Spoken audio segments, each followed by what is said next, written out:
Before we get into today's episode, I just want to give a quick shout out to our sponsor, Edge Pizza Ovens. I'll tell you exactly why I like these guys. George pulls up to your shop to bake your pizza, your dough, your sauce, your cheese, your toppings through their oven to show you the quality that you can get from that conveyor. It's not like you're shopping online for an oven or you got to go to a showroom and talk to a sales guy. We're talking about, let's see what your product does through the oven with a test bake. He loads up the test truck and drives to wherever you are. It is the best process I've ever seen when it comes to showing people what these ovens can do. And I'm not just saying it because they sponsored the show. I'm using an Edge oven here at the shop. You guys have seen it, love it to death. It literally changed how we run and how we operate as a pizzeria. So I encourage you to just check him out. If you want to see where George is heading, he's all over the country all the time. Just follow hashtag Where's George Today on Instagram, on Facebook. Also, if you want to book a test bake, you want to see what it can do, you want to see him come to your shop, or you don't think he can match your bake, your quality, go to edgeovens.com/test bake. I'll put the link in the show notes, but you can schedule a test bake for yourself and see the results. Now let's get into the episode. That's the bad thing about a deck oven is you're leaving your product quality and integrity up to an opinion. And I can tell you right now, there's 100 of us in a room. That's 100 different opinions of what's done, what's burnt. You cannot get that consistent. I don't care what anybody tells you. You cannot get that perfect consistency out of a deck oven. You just can't. There's going to be too many variables.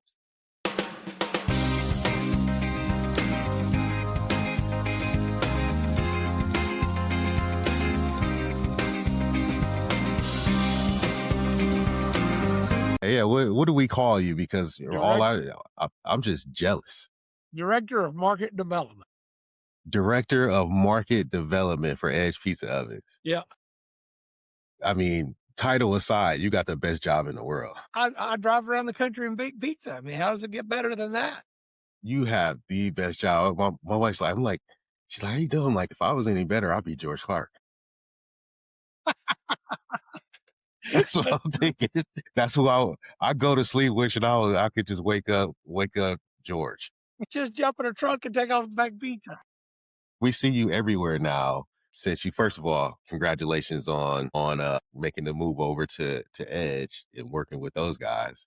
Yeah, it's been a blessing for sure. Yeah, what's been the biggest thing that you've seen as far as, because you've been in the game, you've been dealing with ovens, you've been selling equipment for a while, but now that you're on the conveyor side, what are you seeing that's different? It's the misconception of a conveyor oven. People that think that you can't get a quality pizza, you can't get a New York style, or you can't get a New Haven style. I mean, I think the only one that I've really not tried to get, and I've got some tools on the truck that I can do now. I've actually got dough in my freezer that I'm going to start working with, is Neapolitan style. And I think that's just about directing heat, some different direct angles. Right. But other than that, I mean, there's been no pizza that I can't nail. Does it's got to help that you got a ton of pizza experience yourself. So you walk into a shop, they can put down all the skepticism. Absolutely. I mean, coming from an owner's standpoint, again, I go back to the day we talked about this on a previous podcast. I was the Marshall guy that you could never switch. I was like, it's part of who I am. You can't switch me. You can't change me. And it's sort of what intrigued me. And it's kind of one of my strengths is, so, comparing, going to a shop that's got a Middleby XLT or a Lincoln and doing a test bake with them, pretty easy for me to figure out. Because I can go in there and look at the oven and say, okay, here's where the finger pattern is. But I like that challenge of going from a deck oven, somebody telling me that I can't get that same bottom, I can't get that same cook through, I can't get that same taste in a conveyor oven, created a challenge for me, 8-9 years ago, whenever I started doing this. And I took it upon myself to make that a personal mission to switch me. So you had to prove it to yourself that it can be done. I had to prove it to myself that it can be done. And once I proved that, it was game on. And that's where I've had my most success, honestly, is these old school people that can't find help, that just want consistency. And I always say this is one of my favorite lines that I use. Are you here to make money? Are you here to do a certain amount of pizza? So if somebody looks at you and says, I want to do 300 pizzas an hour. You can't do that in a deck oven. It's just, Never. It's impossible. It's impossible unless you've got like 20 of them sitting there. I mean, it's impossible to do. Can I do it on my conveyor oven all day long? Never misses a beat, never changes temperature, nothing changes. As long as somebody is there to catch it, that's all I need. What, like, legitimately, what's the most amount of production the conveyor can do? So there is one shop that I know of, and Terrell, you'll laugh about this, because I challenged the guy. I looked at him. So if you look at, depending on the size, our 3870 model is the highest volume oven that we make. It'll do, I've got people who's got that thing doing 200 pizzas per hour per deck, and this guy's one of them. Yeah, I said, there's no way you can back up a triple stack. It's just impossible. You can't do it. You can't wow. On a Friday night, he sent me a picture of 2 speed racks full of pizzas waiting to go in. Ovens full, all 3 ovens full, 2 speed racks waiting to go in. And I don't care to drop his name, Pizza Crossing up in Logan, Ohio. I just could not believe the volume that was going out of that little shop. Wow. But I mean, that is the only time that I can truly say that I've been backed up. I've got a guy in San Antonio who's got 6 4460s, which is the big 44-inch wide ones. Right.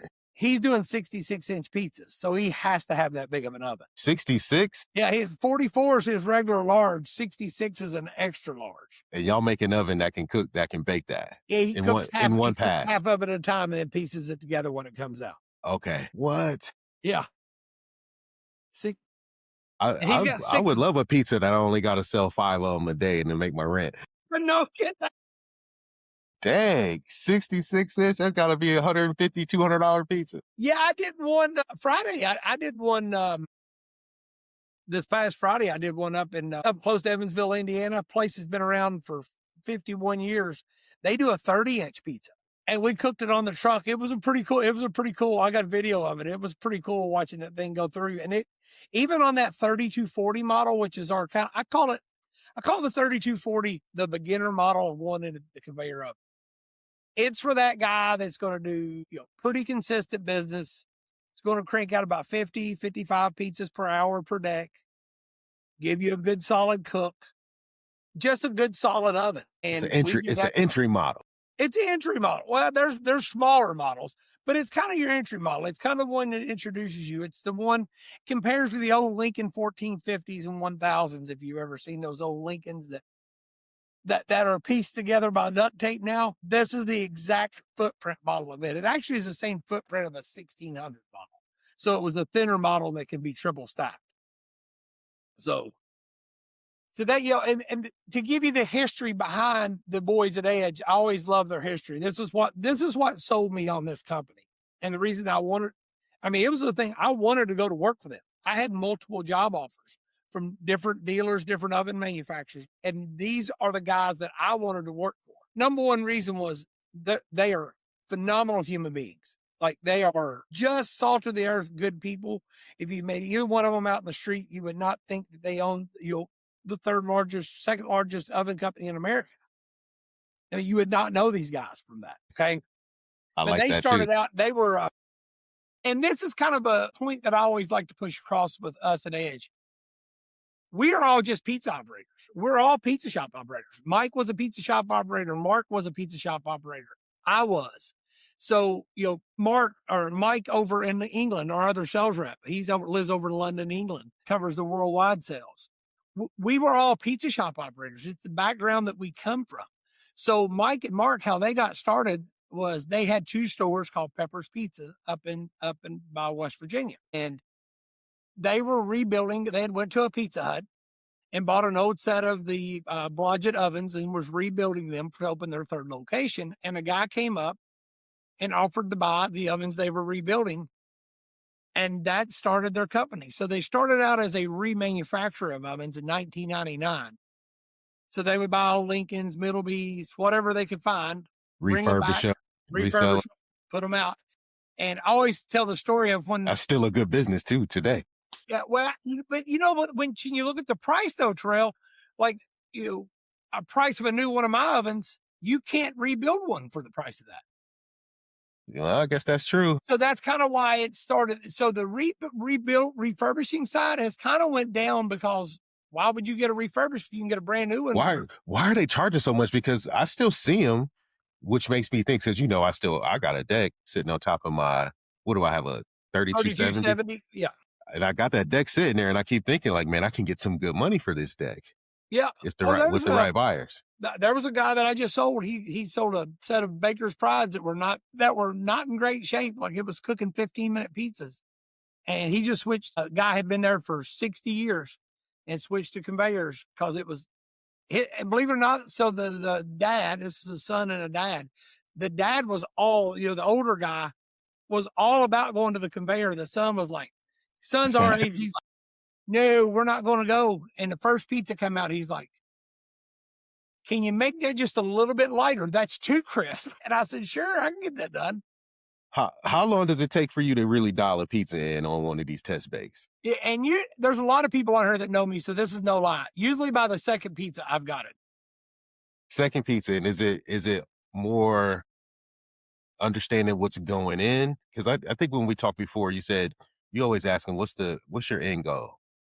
Yeah, no. And so I've always said, Terrell, you can look. So heat, I always say, number one, heat is probably, if not, it's an ingredient, if not the most important ingredient in a pizza. Because I can make any pizza look good. You can get online and I can make you a plastic pizza, and it looks edible, right? Yeah, it looks great online. But is it cooked? Is it cooked? That's it. So I always go and I get online, I study, like, let's just say, for example, I'm going, next week's kind of an oddity of one that I'm doing. But I've told you earlier that I'm going to be doing some cold calls a day. And the minute I get somebody, the first thing I start doing is researching. Are they top heavy? Are they light? Are they New York style, Detroit style? What's the style? Then I'll know in my head. So when I walk into them and I talk to them, I feel them out. Like, okay, so maybe they have one person there on a Friday night trail and they don't want the business, right? Then I'm going to slow that oven down to get it to where it so one person can handle it. Yeah. One person can handle it. You look at me and you tell me, there was a great example. I'm trying to remember Howard University up in Washington, D.C. Good friend of mine who owns a chain got an invitation to be in Howard University. So they invited me up in the oven truck. I go up there and I know his normal bake time, right? I know what his normal is. His normal is like 5 minutes, 25 seconds, 470, 480, something like that. And I was under the impression that we were going to have to feed 50 people. No problem. Got this. No problem. Easy. Hour and 20 minutes can do that. No problem. We get there. We're feeding the entire student body. We had 100 pizzas, 10 trays of subs, 10 trays of pasta. And I looked at everybody. I said, close your eyes. Do not look at what I'm doing with this oven, but we're getting ready to cook some pizzas. I said, I need somebody to feed the back of the truck. I need somebody catching it as soon as it comes out. And I cranked that oven to like 610 and was doing pizzas in like 3 minutes, 50 seconds. So what's the fastest? Is that about the fastest you've seen it run? That's about the fastest I've seen it go, is about 3 minutes, 50 seconds. Pizzeria owners, let me talk to you operator to operator for a second. Have you ever had trouble finding the right oven guy, or you starting to see some inconsistencies in your bake and your cook? Swapping an oven is not an easy thing to do. You're literally betting your whole business on it. Edge Ovens makes that call way easier. Instead of trusting a spec sheet or a demo on a showroom floor, George will load up the test truck and come to your shop and put your product through the oven. You'll get to see how the oven performs, how it bakes, before you ever commit to anything. And that's the kind of proof that I respect. Not just because I'm running it myself here at the shop, but because these guys put their name on it and they show up. And listen, you don't have to take my word for it. Some of the best pizzerias in the country are already relying on Edge for that speed and that consistency. Follow hashtag Where's George today to see where George is headed, see if he's in your area. And if you want to schedule a test bake, go to edgeovens.com/testbake and schedule your demo today. How does time and temperature wear on the internal components of the oven? It doesn't. So our oven time, we give a lot of safeguards. Remember, again, I'm going back to where Mike and Mark started. They invented these ovens for operators, right? So Terrell, you've got a shop. The last thing that would be a critical part to you is on a Friday night, you be down, right? So it's as bad as it gets, right? So one thing that we always do, we try to make this oven simple enough for somebody, guys, anybody who also knows me knows that I'm very dumb mechanically. And my wife can tell you the only thing I can fix is dinner. and that's the truth. But we try to, we get this machine where we can walk you through fixing anything on this oven. Because anybody who knows the worst thing about the restaurant business is calling a repair person. Yes. They give you a 2-week lead time. When they come, it's some person that really don't know your oven or don't know your mixer or don't know your cooler. And then we got to get a part. Well, that part's on 2-week back order. We have completely eliminated that process. So we have a log file, USB log file that you plug into the back of the oven. It's like going to a mechanic and getting your car read. You download that, you email it to Logan and Adam and our support team. They're going to say, okay, it's X part. We're going to overnight that part. Now, we're going to schedule a tech if you need a tech, but you can really be back up and running the minute you get this part if you follow these instructions. It's not that bad to really take the oven apart. When you really look at our oven, and again, I'm very, very not mechanically inclined. I can fix anything on this oven. What do you guys run on the truck? We run a 3240 on the truck. Do you find yourself having to do any just regular maintenance on it because you're running, you're changing it, you're changing time, you're changing temp, you're taking it on the road. Are you guys taking care of the oven on your own? I'm going to be, I'll be lying to tell you that I've had to work on that oven. That oven is from 2018. The only thing I've done to that oven is clean it. What? So that's taking a beating more than it's something taking a beating. I tell everybody something that's stationary in the shop. Right. Because it's on the road, it's being bounced across potholes, it's going through 120 degree temperatures, I've had it out, 10 below zero. I mean, it's got every element. There's not a spot of rust on that truck. There's not. Friday, and Mike was telling me this, that I need to do a software update to it because I've never done a software update. That it was, as I would drop the temperature, it would say like no gas flow. Then as soon as it gets temperature, it would go away. I'm like, what is going on? Am I out of propane? And he's like, no, you just need to do a software update. You've not done anything to that oven since 2018. Is it efficient enough to run in a food truck situation? Like someone wanted their full-time food truck operation with a conveyor? Absolutely. I had Benny's Pizza. So Benny's Pizza, he caught his carryout location caught fire. And the quickest way for him to get back up and running was to put a trailer out in his lot where the building burned. Yeah. He ran a triple stack of 3240s on a trailer, no problem. Like a 100-gallon propane tank? Yeah, he had several of them. He had I think he had 4 100-gallon propane. 4 100-gallon tanks, or there's two, or those 250s. But guys, that's something I really want to talk about too, is the efficiency of the oven. So people see this little tank that I carry on my truck. It's a small little 100-gallon propane, small propane. This past week, all my days start to run together. So it was a 2-week time period. I did several tests, like 3 test bakes. Then I went to the Pittsburgh Pizza Fest, and I baked there from like 10 o'clock in the morning until like 5 o'clock at night. That looked like a lot of fun. I saw the post. It was a blast. And number one, that was probably one of the most challenging ones I did. I've got a good battle wound from that one, as you can see. It was one of the most challenging because I had 5 different pizza shops cooking their pizzas all at the same time. And you was getting 250 people all at once. So it was cooking 5 different styles of pizzas, how 5 different people wanted them. I was really jockeying some pizzas in that to get it to work right.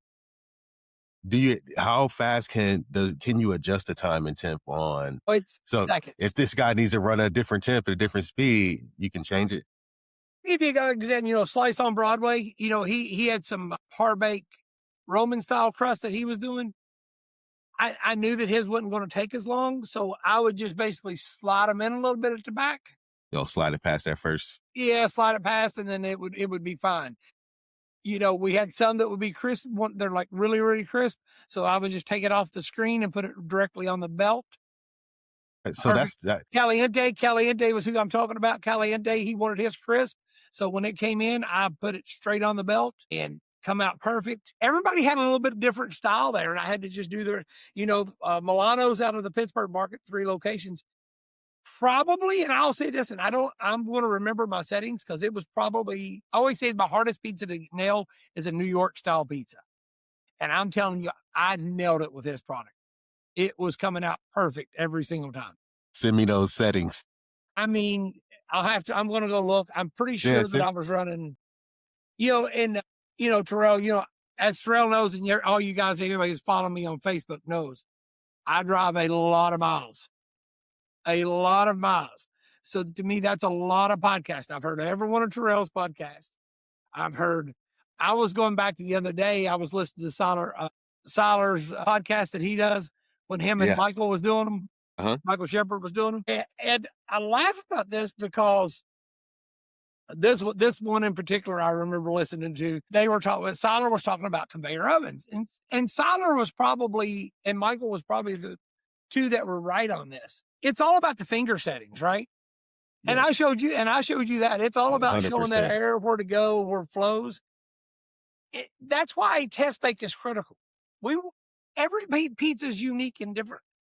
So you want to make sure that you get that right. And when you get that right, man, every single pizza is going to come out exactly the same. So the misconception, you was back to what we talked about earlier, the misconception of you saying, what is my biggest challenge, is getting that misconception that you cannot make a good pizza on a conveyor oven. Yeah, I think understanding that there can be adjustments was the biggest hurdle to overcome. Like I guess you don't know what you don't know. Right. And you think this oven can only do one thing. Just because it's consistent doesn't mean that you have to just put it in a box. It can it can bake different ways. It can cook at different speeds. We can close off, fingers or change pattern, and it'll change the way that it bakes. So I think that was the biggest thing for me. I thought we were just stuck with what we were getting, and no, we can make adjustments. That was one of the biggest things for me to overcome. Absolutely. Yeah, no, it's, there's one real close to you, not far from you at all. El Primo's? El Primo, I don't know. Yeah. Where's he at? Okay. He probably had one of the most unique ones I've seen. I walked into my head thinking, this is going to be a simple one. It's conveyor. He does a ton of school pizzas. And I mean, when I say a ton, I'm talking like I've not seen a pizza shop this busy. I mean, it was crazy when I walked in there. And 5 minutes is critical to him, right? I mean, like it's critical. He has to have pizzas in 5 minutes. It was the hardest one I've ever seen to dial in. I mean, then I'll go and I'll think, man, this is going to be tough. And then it's simple. Yeah. That's the thing about the pizza. Again, every pizza is so unique and different, but spend that time to learn that. Just like when I come down, Terrell, we was talking earlier before we started recording that I may come down your way. I'm probably going to spend some time down at your shop because I want to give you that perfect New York style pizza. Yeah. I want to, we still got a little bit of work to do on it, but we're so close. Yeah. I mean, what we were able to do just on the phone and making a few adjustments completely changed and eliminated the deck for us, because we were still finishing, trying to pull them out and finish them off in the deck just to get it right. But we got it to the point where I probably need a second conveyor at some point. I know a guy, Terrell. I know a guy. That's all I'm going to say. We're getting pretty close to that point. We got like a little rack to make sure that we can. And that's saying something for you. Congratulations, because that oven that oven will put out some volume. Yeah, we're sending some pizzas through it at this point.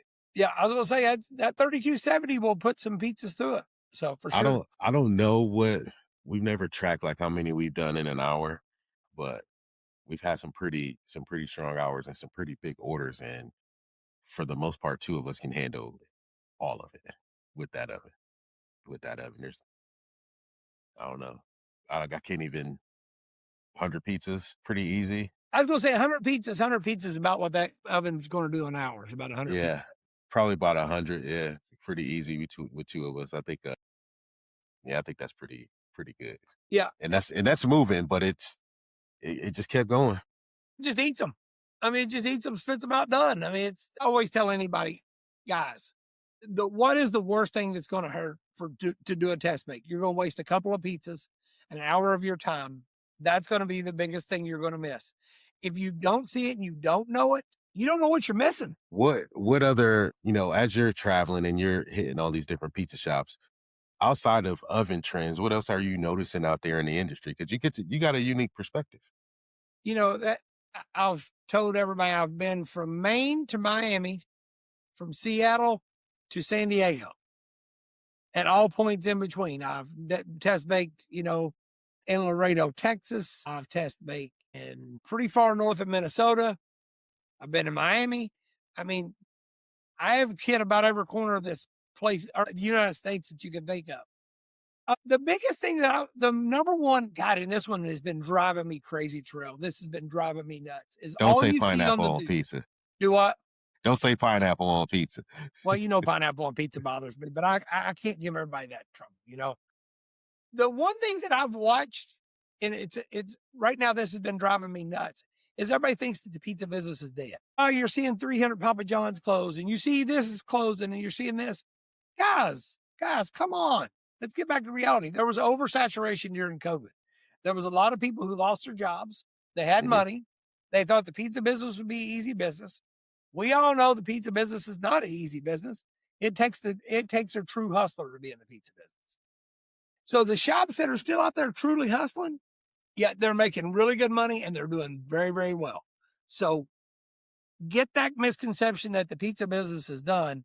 Look at Tony G, what he's doing right now. What Tony G's doing in the pizza business right now is pretty freaking incredible. This dude is. I think we've seen a huge influx of independents too. Oh, man. So the chains, some of the chains are taking a step back because it was easy then, and they were. It was oversaturated. There was huge oversaturation, and then third party closed a little bit of the territories for them, so it just made sense. And trust me, they can close 300 Pizza Huts and Papa John's, and those guys are still going to be okay. Oh, that's going to say just fine. Those guys are still going to be okay. They are not hurting. I can promise you that. So. Yeah, they're still selling a lot of pizzas. So, like everything else in this world, the news feeds you what they want you to believe.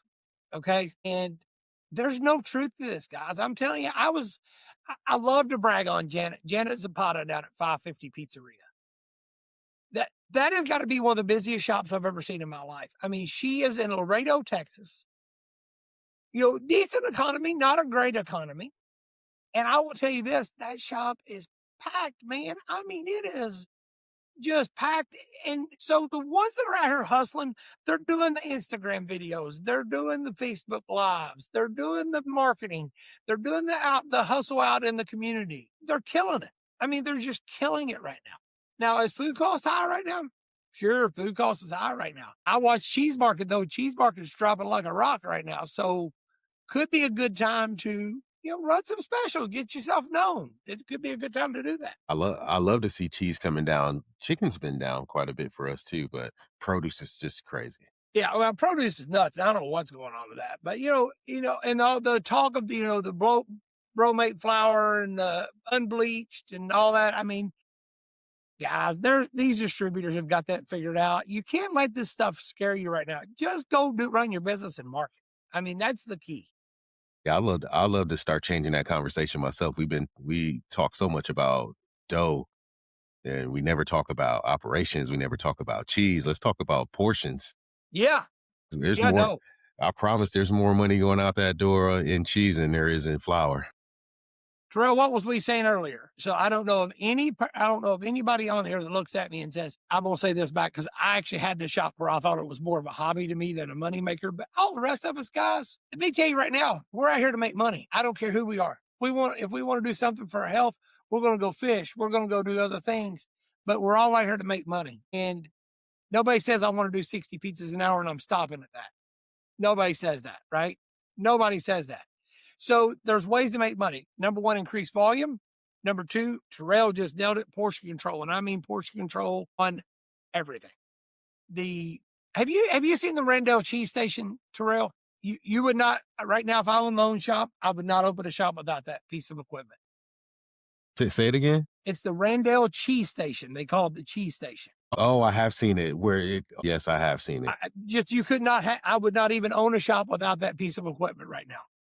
Have That thing, I call it the ATM of the shop, because let me just tell you, that thing just sits there, automatically prints money. zero waste. It has the cheese falls back down and you can Yeah. still, oh my God. Yeah, we've seen it. We've seen it. Bob almost bought it on the spot. He did end up buying because they have the double stack table too. Yeah. He did end up buying the table, but that cheese station was incredible. He just didn't have room for I it. don't know why more people have not come up with that, because Yeah, it's a I pretty do. genius design. It is. Everybody needs it, and if you're not doing any version of portion control with your cheese, then you're just throwing money away. Yeah, and Terrell, the one thing I want to go over with that we talked about was, what I see while I'm traveling. What do Man, you I see see when you traveling? so many cool stories and places. Like last Thursday, I was you pulled in this town as Mansfield, Indiana, which is right middle of nowhere up by Terre Haute, Indiana. And you would thought you were in a ghost town. I mean, it was a Really? ghost town. And this guy's opening this place called the Red Barn Saloon. They have a weekend, it's called the Covered Bridge Festival, where they get 3 to 500,000 people in this town. Yeah, I mean, it's nuts. But when I got all the pictures, it was so cool. And then I went to a shop of a lady that was from Seattle, Washington, who came to Indianapolis. And when I tell you, she was putting out a very, very high quality pizza for a good price. She was putting out a very high quality pizza for a good price. I'm talking grating her cheese, dough from scratch, hand pinched sausage. I mean, she was doing everything right, which is not very common in Indianapolis. Indianapolis is known for sliced cheese and par baked crust. This lady was doing it right. I mean, it was a good pizza. And then from there, I went to a place called Mug and Bun, who's been there. They had a 1942 set of Vulcan ovens that they were still cooking on. How do they still work? The guy is a electrical engineer, master electrical engineer by trade, and he knows how to manipulate parts. So he'll find a part that's close, and then he'll tweak that part to make it work. And he'll get it working just good enough. Yeah, I mean, it was cooking just fine. It was taking him 20 minutes to cook a pizza. I had a guy that I worked with here in Brandon, and he opened a shop. It was an old Fox's Pizza Den, but he bought it and put in like the carousel style. Yeah. Middle B, and the story was that they were from Chicago, some old Capone place, but like it was old. The guy that had to come in and rebuild it said that thing it was every bit of 60 years old. Yeah. That's pretty wild. What's the coolest thing? So that's pretty cool. What are some of the other cool things you're seeing in shops? And then you see, family stories. Like, I was in a shop in Albuquerque, New Mexico, where the owner got shot and killed in a robbery. And the oven was, this was something he always wanted to do, was have a bigger, better oven and all this stuff. And, this was kind of a tribute to him. Kind of stuff is touching, man, when you go and you hear these stories and stuff like that, because this dude was in there working his shop, and he was truly a character. When you read a lot of stuff, like this guy got on Jay Leno's show because he wrote Jay Leno and told Jay, he said, "Hey Jay, we both love pizza and cars," and him and Jay Leno become really good friends. The whole store was covered with like Leno memorabilia. That's pretty cool. Yeah. So it takes a special guy to just say, I'm gonna write Jay Leno. Yeah, absolutely. So seeing the heart and soul of all these shops is just goes to show you pizza's not just pizza, and it's not just a business. It's a heart of the community. And, on our last podcast, Terrell, we talked about when I opened my first shop, I always wanted to be that shop that when a kid comes back to town from going to college, he comes back, first thing he wants is that pizza. It's a memory. It's a nostalgia. And I've got to see a lot of those shops, and it's probably been one of the coolest things that I've got to see. I'm very blessed and fortunate to see. I imagine that with those stories and seeing those shops and those histories, that it's also probably hard to let go of what's been working for so long for some of these guys and say it does. But then you get the good operators. Well, so you get the younger generations come in. It was grandma and grandpa that started it, and they go, it goes down. Eventually, they know that they can't do it no longer, right? I mean, there's technology out there in deck ovens now that work, but it's still, again, it's a man, it's a person. The one thing If anybody in the pizza business wants to truly become a millionaire right now, figure out the human conception, the human process of this, how to get more people to work. When you can figure out how to get more people to work in your shop, you are going to be a multimillionaire because you're going to have to share that recipe with the rest of the world. Without giving up all the profit. That's it. That's it. That's right. Without paying $50 an hour. Right. Yeah. Another big trend has been, the rise of just AI and intelligence in not just in marketing and social media, but also in operations. Are you seeing any shops that have deployed any of those, types of situations, AI order takers or, things like that? No, I'm seeing some of the chains while I'm out. I always, I watch other businesses, not just the pizza business, because the restaurant business, you can steal ideas from a burger chain that would work in the pizza side. I learned my best lessons from the burger business. It's going to say, so you learn a lot of. So I watch trends, and that's something guys always tell. And Mike and Mark, which are the owners at Edge, I can tell you they are very adamant about this for me, that we're not just there. We're not high pressure salespeople. We don't go in. We come in to talk shop. When I come to your store, we'll talk some about ovens. Probably 10% of the deals about ovens. The other 90% we're talking about is if I see something in your shop that would make your shop easier, or if I know a recipe of a pizza that you've got all the ingredients to, let's make this pizza and see what happens. That's the kind of things that we like to do. We like to show operators that, look, we're your friend. Because Terrell, here's the simple part of it. We learned this. When I pull into a store, are they going to buy an oven that day? It's happened maybe once or twice to me, right? Did they buy one in the first 30 days? 2 or 3 times that happens. But if you stretch that out over a 2 to 3 year period, they eventually buy an oven. Eventually they come back to it because of the relationship. That's why I don't need to be high pressure. I don't Yeah. need to be high pressure at all, because eventually it's going to come back, because I'm very good about my relationships. I consider all my people friends. Terrell, think about how me and you met. We're friends now. You know what I'm saying? Absolutely. Absolutely. And I've got friends from this business for 30 years of doing this. I've got friends all over that I still talk to. I mean, and sometimes it'll call and it'll never be nothing about business, and I'm okay with that. That's you guys are my family. My restaurant people, my pizza guys, this is my family. I mean, it's what I am. Hell yeah, man. What's the best way for somebody to sign up for it? I mean, I know we'll drop like a link or something like that, but if someone's listening and they're like, I want that dude to come to my shop and show me that an Edge can do my pizza. How do they do that? Gladly challenge anybody who says that a conveyor will not work. Promise you, call me, we'll do it. Call me on my cell phone. That's the easiest way. Okay. Call George. He'll get you on the schedule. 859-404-8089. It never turns off, and it's always ringing. He does answer the phone too. He sure does. Yeah. So it's that another thing that goes back to it. A lot of people call me on technical advice. Some things I can help you on. Other things I'm going to tell you, wait, guys, you got to call Logan. You don't want to call me. You want to call Logan or Adam in the service. You don't call me. I'm not going to tell you something that's going to be wrong. But a lot of times I can help you, and I'll at least say, hey, you're not getting enough airflow at the back of the oven or something like. I'll know the common things that'll happen to them, and I'm glad to help anybody. I don't care if it's who you are, what oven you've got. I'll help you if I can help you.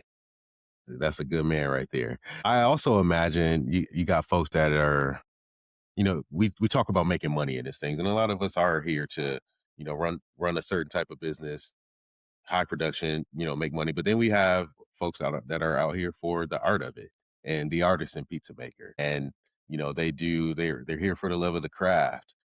How do you present what you do to that guy who's saying I can only do this in a wood fired oven, or I can only do this on a deck? Is that conversation, hard to have? I'll be the first to tell you, Terrell, if I can't do something, I can't do it, right? I'm always that guy. There's one that I'm working with right now in Texas. It's the same scenario. He's cooked on a Woodstone 700-degree oven, and we've got very, very close on the conveyor. It'll just have to be to the point, Terrell, he'll have to make that decision when he gets to the point where he can't find that person, or when that 15-year guy leaves him that he can't trust anymore. Yeah. And he's got to be there. Yeah, that's the hardest part is it's overcoming the labor trouble of it, right? Right.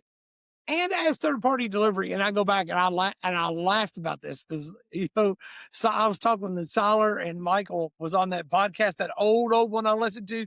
Boy, they were so anti third party delivery, and now everybody's on the third party delivery Well, bandwagon. I think we all started hating it because we didn't want to share, but now they are Main Street. It's not like before where, location matters so much and you want to be at Maine and Maine and I got drive traffic. Now these guys have endless traffic. Terrell, what, the one thing that I always like to talk about that we have a lot of discussions on with pizza shop operators is there's very few people in this world that is tight like I am. Like, I'm that guy that I'm not giving DoorDash $60 to deliver me and my wife our favorite Mexican restaurant. I'm just not going to do it. I will get in my car and drive down there and spend $32 instead of $60. I'm just not going to do it. But I want you to look at the majority of people.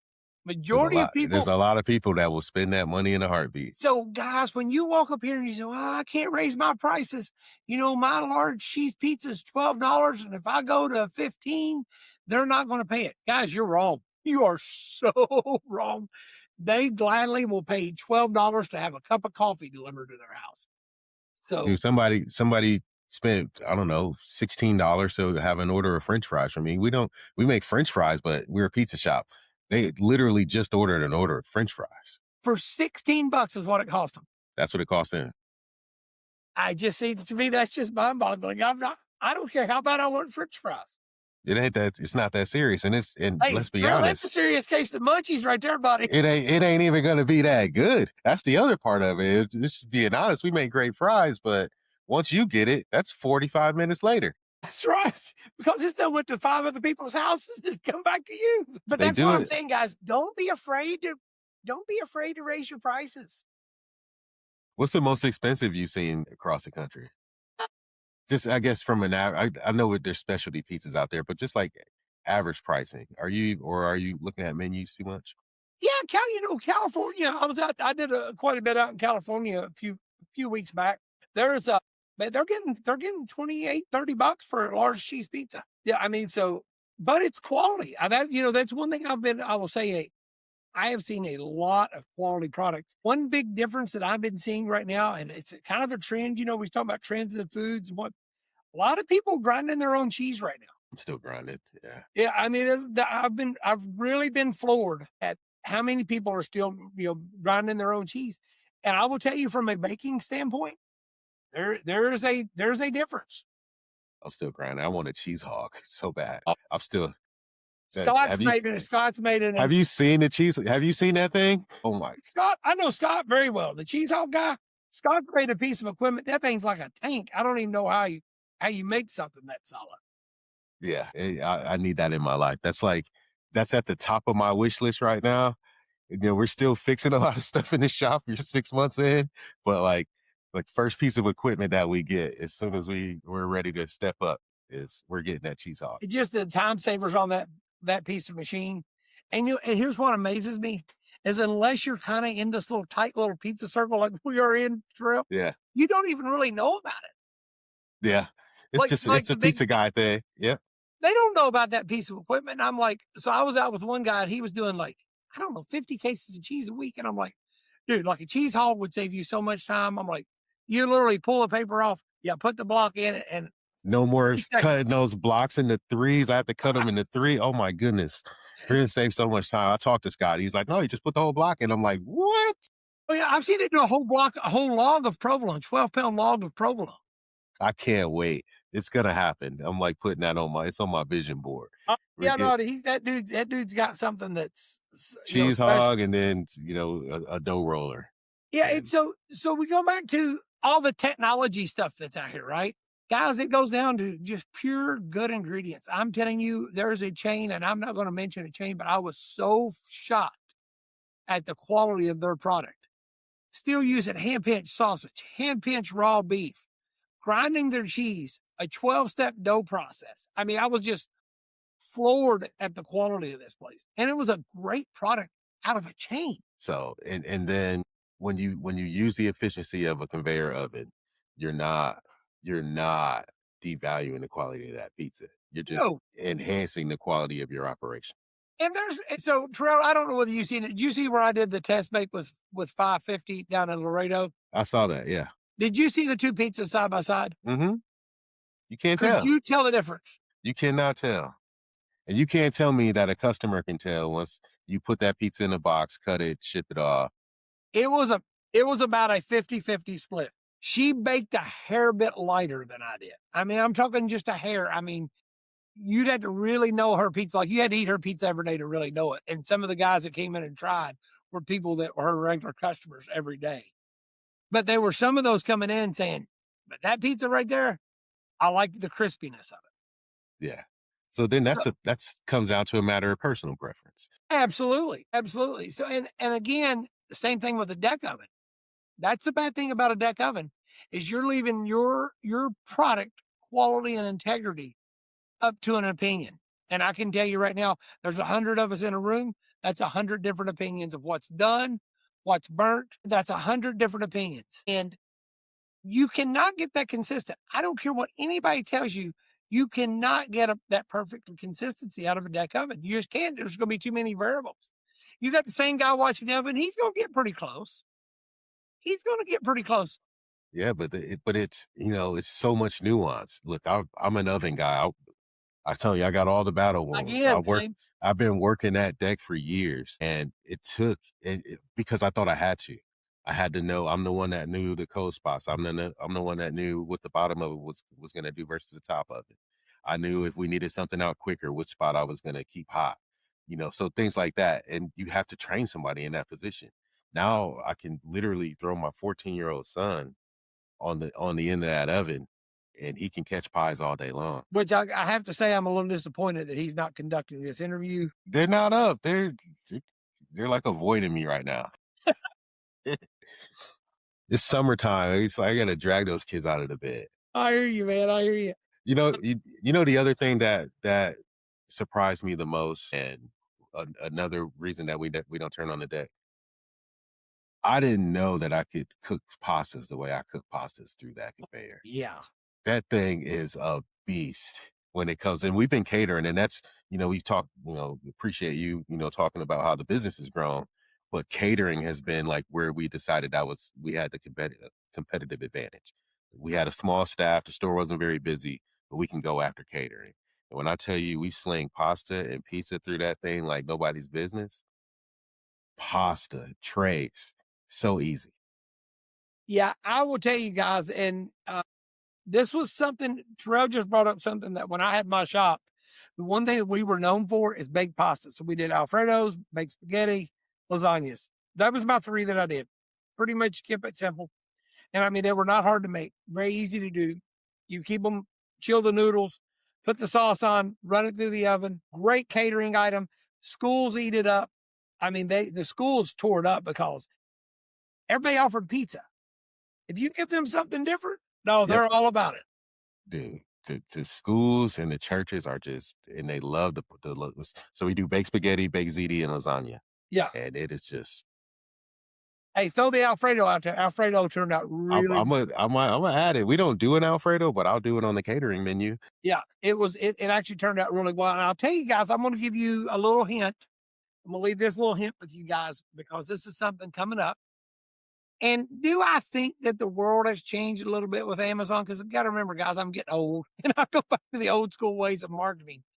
I remember one of the worst days when I had my pizza shop was Black Friday. Black Friday was horrid in the pizza business because everybody would get up, they'd be standing in their lines for their Tickle Me Elmo or their $100 79-inch TV or whatever it was. And then that night, they were just eating leftovers from Thanksgiving. So it was just a perfect recipe for a horrible Friday in the pizza business. And I said, I'm going to change that this year. I went to every Lowe's, Walmart, Target, any like big retailer that was around me that I knew they were going to need their employees for that day and said, hey guys, here's my catering menu. Take a look. If we could help you. I did the first year that I did that. I delivered to 2 different Lowe's, 2 different Walmarts, several little small like boutique shops. I did $6,900 before I opened my doors. That's a cheat code right there. I mean, it's beautiful. I mean, you can plan your Cheat food costs, codes. you can plan your employees. That's why I'm saying catering, Terrell. I think you're onto something there, my man. The I catering that's business. That's a cheat code right there. I like that one, the Black Friday, because you're right. And we always said, look, our Wednesday and our Friday are switching this week. So we would full staff on Wednesday because Yep. day before Thanksgiving is crazy, right? Yep. And then we would go short staff on Friday because it's typically pretty slow. But why Now, waste that day? now we're not gonna waste that day. We're gonna plan a different way. I Yeah. like that one a lot. And especially down there where you're at. So you got to remember, I was in a town of 1,300 people. I I had got to a go lot of 15 retail miles around me. each way to get to retails. Yeah, I got a lot of retail around us. You So got a lot of retail down there where you're at. So that's a great one right there. yeah, Thank you for that. you may get more business you guys for if you ain't careful. That's all right. That's all right. We decided to go about it a different way. Something I learned, from Rick Gruber, who came on the show last year, and he runs his catering like a true sales team. He's got the funnel, the lead gen. He's got all quick follow up, and they close catering deals just like they close sales calls. And we wanted to mimic that. So just set up a site, easy form for people to fill out. We get all their information. We call them back quick, and we just try to close those deals as quick as we can. And that has been a game changer for us. And we use Easy Cater a lot. Yeah, and I'll tell you another little trick in the book that I used to do back in the day is anybody that's in an industrial area. So like Yeah. where a lot of factories are at, let me tell you the secret to getting into factories. You find one person that works in that factory, you make them a deal and say, look, if you can get me 10 orders, yours is free. And if I'm telling you, they are all about that. You will have 30, 40 orders going to that factory and keep it simple. So when you deliver it, you just make it's a flat rate deal that you do on it. Yeah. And it works pretty well. I think, easy custom menu, something real simple. Make it easy for yourself. 3 That's what we do. sandwiches, 3 or 4 pizza options, a couple pasta options. That's what we do. That's what we do for the schools. We do slices for the kids, like for lunch for First Baptist Church here. And very simple option. We don't go through the school. The parents pay us directly. You can get cheese, you can get pepperoni, you can get combo. And it's so easy for us to do and so easy to deliver. I appreciate it. I mean, in the oven makes it so easy. So 2 of us can run it and we just deliver. And it's crazy. Yeah, I mean, so when I say, guys, there's the way to hustle. Get out here and hustle just a little bit, man. There's, God rest my dad's soul. Yesterday was Father's Day, so there's a good story on him. My dad got to the point when I had my shops down in Arkansas that I made a deal with him that he would buy the pizzas, like a large one-topping pizza for me, 20-inch one-topping pizza for $10. And he would go set up and sell by the slice at like vocational school, factories. He was almost running a little roach coach out of his truck. And he would do some days 30 pizzas. It was nuts. That's a and quick, he would charge easy. you $4 a slice. He just made a few $100s, like easy. In 2 hours, he made him a couple $100 and he's done. He's going home today. Yeah. I've been trying to teach my sons the same thing. My little one is selling brownies in the shop. Yeah. And I'm like, dude, like I'll give you $10 for a pan. I can make 15 on it. So I'm making 5, he's making 10. I'll provide all the ingredients for you. You can make it all. You just got to manage the inventory. Well, good for you, Pops, for teaching that, because that's a good lesson to be taught to these kids. Man. Yeah, we don't do allowance, but I'll support your business. That's it. That's it, my man. So again, man, there's all kinds of ways to hustle. I get up every day. It's what drives me. I love the hustle. I get up every single day saying, what can I do more today that I didn't do yesterday? It's every day. It's 7 days a week. I go at it, and I love what I do. It's a passion. I love what I do. The two, man. So I know you got to get to it. I appreciate you spending a strong hour with us here. And anything you want to leave on the folks before we get out of here, I'll drop the phone number in the show notes if anybody needs it, or just shoot me a DM or shoot George a DM. We'll make sure we provide that. And appreciate you for coming on. Yeah. Any last words? Yeah, so guys, if you're not following, so Mike French, one thing I'll say about Mike is he's had a blast out of. He sort of makes fun of me. He sort of promotes me a little bit. Whatever he does, I like what he does. So if you're not following, just Google on your search bar on your Facebook, Instagram, where's George today? Yes. If you want to see some crazy shops, Terrell's seen a lot of them. He follows us. He likes a lot of them. I love it. It's pretty cool because you can see different styles pizza, what people's doing, what works, what don't work. You can see the styles of pizza we're doing. Please follow us. Get on there and help us get some likes and shares and stuff like that. Get us in your shop. What's the worst case scenario? I do a lot of shops that I know are never going to switch from a deck oven, but that one day when that 200 pie order comes in, that's going to be in their mind and it might happen. You can say yes with confidence.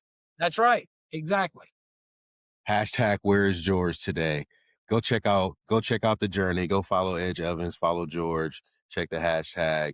It's a lot of fun seeing him. And who knows, he'll probably end up in your area. So reach out to him. Come get a test bake.